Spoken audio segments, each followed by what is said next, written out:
What's up guys, welcome to Wasted Space, and we're back in Space Engineers, back in a familiar location, and that's because I want to talk Ed for a little while.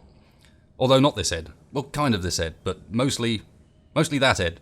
But anyway, we should start with this Ed, because this is where I made probably the worst decision I made in the entire of the group survival series, which is where, when I built this, entirely with the intention of it being kind of a running joke that Commander Wasted was building these terrible robots that he was calling ED version 1, and of course it was eventually going to culminate at Ed version 209, which was the one that was going to be cool, and it was the one that was going to look like the thing from Robocop. So that was the plan. Of course, in reality, a lot of that I never ended up having time to really follow through on, and more importantly, what it ended up meaning was that at the end of all of that, I had to make a working bipedal robot. So that's this fella's role in things. It was always supposed to be terrible. It was always supposed to be part of the joke that this thing was so rubbish. But that's enough talking about him. Let's go over and have a look at Ed. Or, not that Ed, but some of the ones that came before him. So over here I've got a few of the, I guess they're the iterations rather than versions, because it's all built off the same chassis, that I was working on in creative mode. Now, yeah, I know it's a little bit, why are you prototyping in creative mode, but I did build the final thing in survival, and we started with something that looks a bit like this. In fact, I ended up getting the legs pretty much spot on straight away, as far as how I wanted them to work. And the idea was, I just thought about mech games. I'd been playing a bit of Mech Warrior. I liked how the mechs moved their legs, and I wanted to duplicate it. So that's where we started. It's why it's got the sort of the chicken walker stance to it, is because a lot of the mechs in that use this reverse knee thing. And it made it a lot easier to visualize how it was going to need to move. Next thing we had to do, of course, was actually find a way of moving it. So first up, I built it with like hips, then a knee joint, then an ankle joint, and so on. I wanted it to be able to have that articulation and move quite smoothly. And I had to use Coran's wonderful Easy Automation script. So we're not going to look at the one that's in here. You get a brief idea. This is the old Easy Automation stuff. Looks a bit like that, but we'll look at the real one, because of course this is an early version. But one thing this version does have is the very first working version of a step. So if I hit that button, this is really slow, of course. This is testing mode version, where I could hopefully interrupt it if anything went too terribly wrong. And it's all a bit wobbly and jerky. But you can just about start to see the motion that the real Ed has coming together and getting into this position here, which ended up being quite important. But we'll move on to that once we get up to the big boy. And then, yeah, I just started basically moving things around because this was so prototype. As you can see, it's got ion thrusters on it, which are useless down here because it was being done in space. It's got, like, these LCDs are in really stupid places.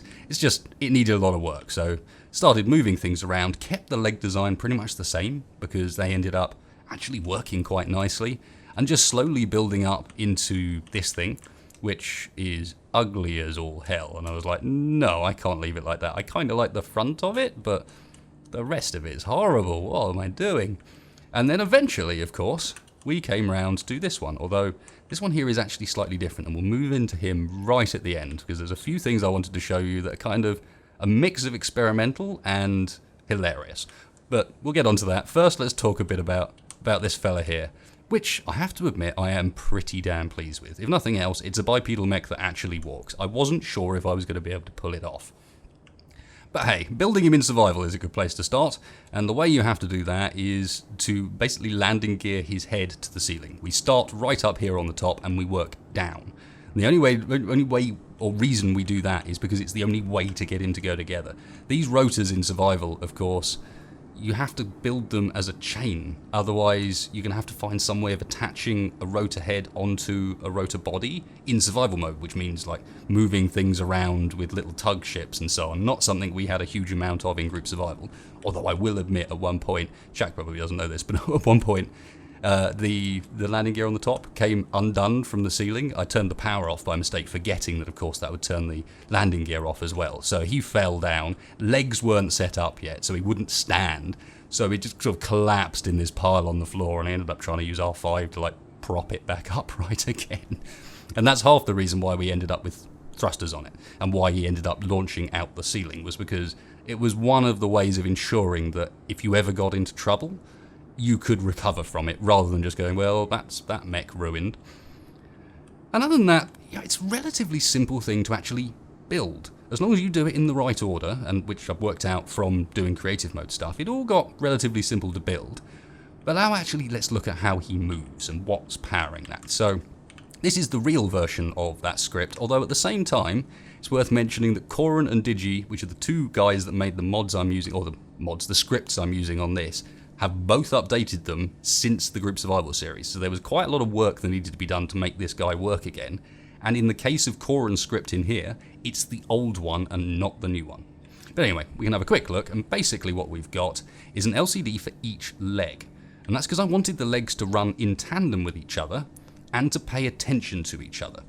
So if we jump into the right leg here, which actually is the left leg, but don't ask, everything's in reverse because I got myself mixed up when I was building it with which way around. Yeah, just don't ask. But you can see that it's doing a lot of this, where it's having a look at the left ankle, but then changing settings on the right knee and the right ankle, so that it can sort of know where the other leg is.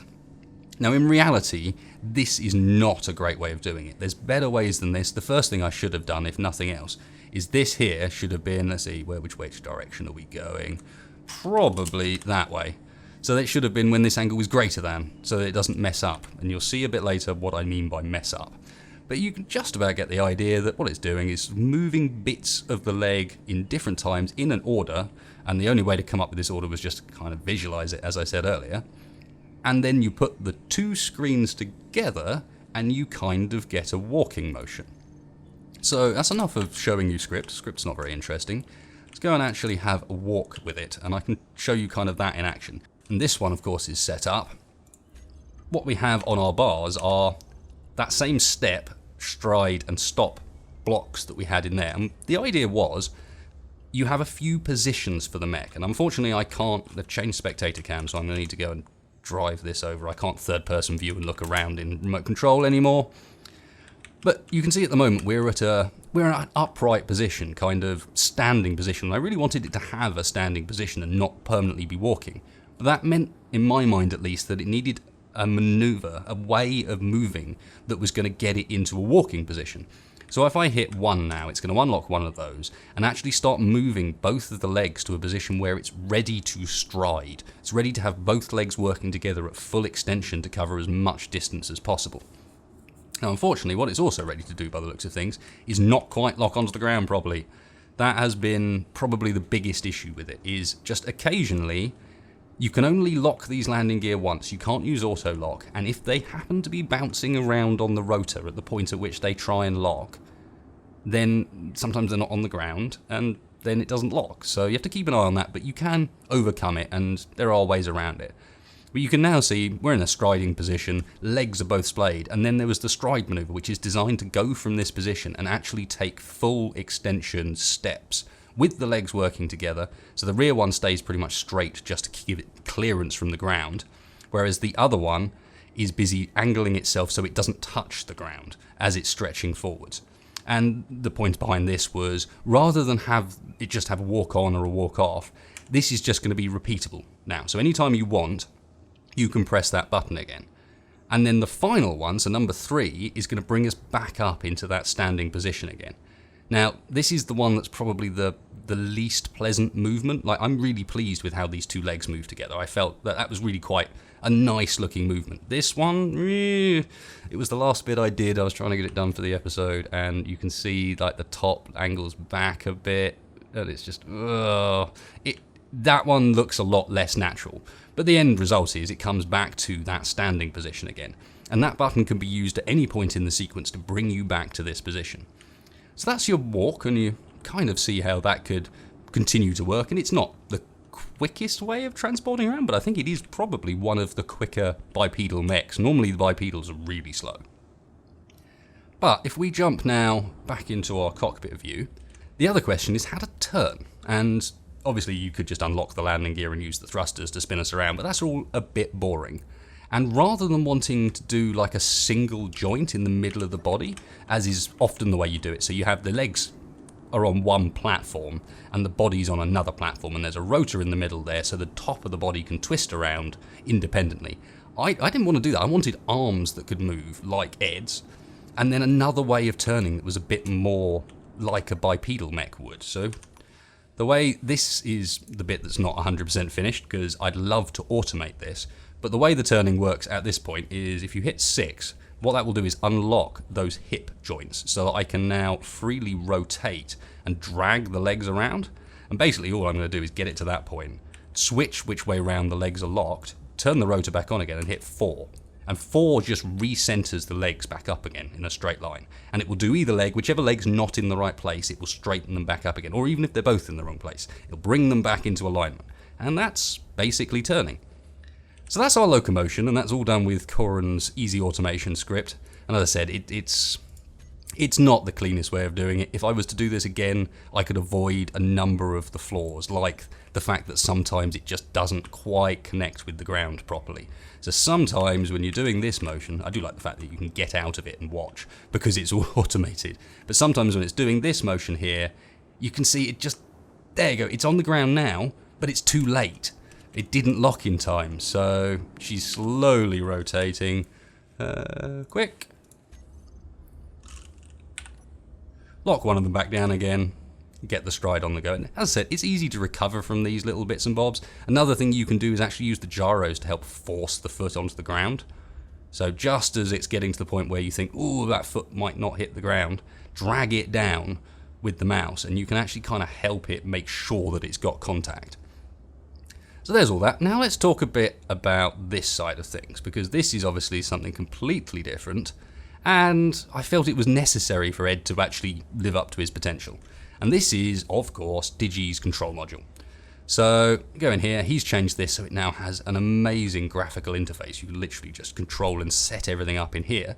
But what it's doing is taking my mouse inputs, and then when I hold shift, it's enabling me to control 2 rotors via a script. So in here you can see it's a very basic script these days apparently. Digi's a genius of some sort, I don't know what's going on, but this script is interpreting what's going on and transforming it into movements on the guns. The only thing I had to do was make sure that, because they're on opposite sides obviously, one of these has had to be inverted in order to make sure that they actually move the same, otherwise one would be moving up while the other one moved down.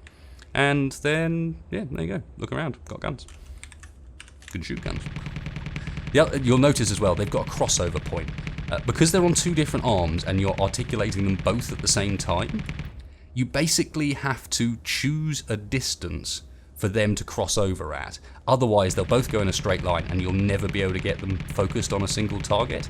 So I've gone, that distance is what we've got. It's adjustable, of course. All you'd have to do is go in and slightly change the rotors. It's not those 2, it is these 2. You see one's at 3, one's at -3. That's to make them point at each other ever so slightly. That could be changed to something else to increase your range, or something much shorter if you wanted shorter range. Final thing I suppose I should do with it, let's bring her back up into an upright position. So hit 3. This is the, as I said, the slightly jerky, unfortunate maneuver. It's just not as nice as it could have been. And then I will turn the hips off so that we can spin round, and then I guess we'll use the arms to do a little bit of damage to these friends. These machine guns are horrible. They just tear through light armor so quickly, it's unreal. Goodbye. But as I mentioned at the start, there are a couple of other things that I think I should show you that will highlight a little bit about how frustrating this thing was at times. And there's been some reasons why I haven't released it. Partly it's because both Digi and Corin have changed their mods since, so I needed to make a bunch of adjustments to make it still function.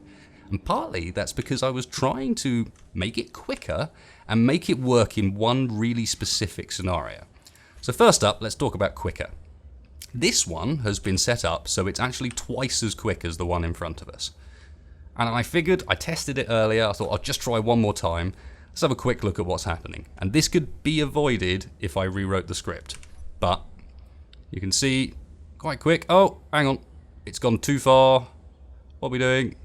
The rotor goes so quickly past the point that you wanted it to, that you end up with it just continuing. The script can't catch it in time. So I would need to rewrite it to use, like I should have done, greater than or less than rather than equals to in the various bits of the formula. But so be it. What can we do now that's going to be funny with this? There was a way that I just like did a tiny thing with it. Oh, I think it was this. Yeah, I did something with it earlier. It just exploded on me violently for no apparent reason. Yeah, no, not going to do it. Oh well, that's why you should always be recording. But the other thing I wanted to show you, and this is always quite amusing, is if we take our fella here, and you'll be able to work out the point at which I figured out that this was happening as soon as you see what's going to happen. And we're going to go over to the roof of my little building here, and we're going to put Ed down on here. Probably already guessed. Out there, okay. Now let's get in. Remote control. Let's get a good view, because this should be pretty enjoyable. And what I'm going to do is lock the landing gear.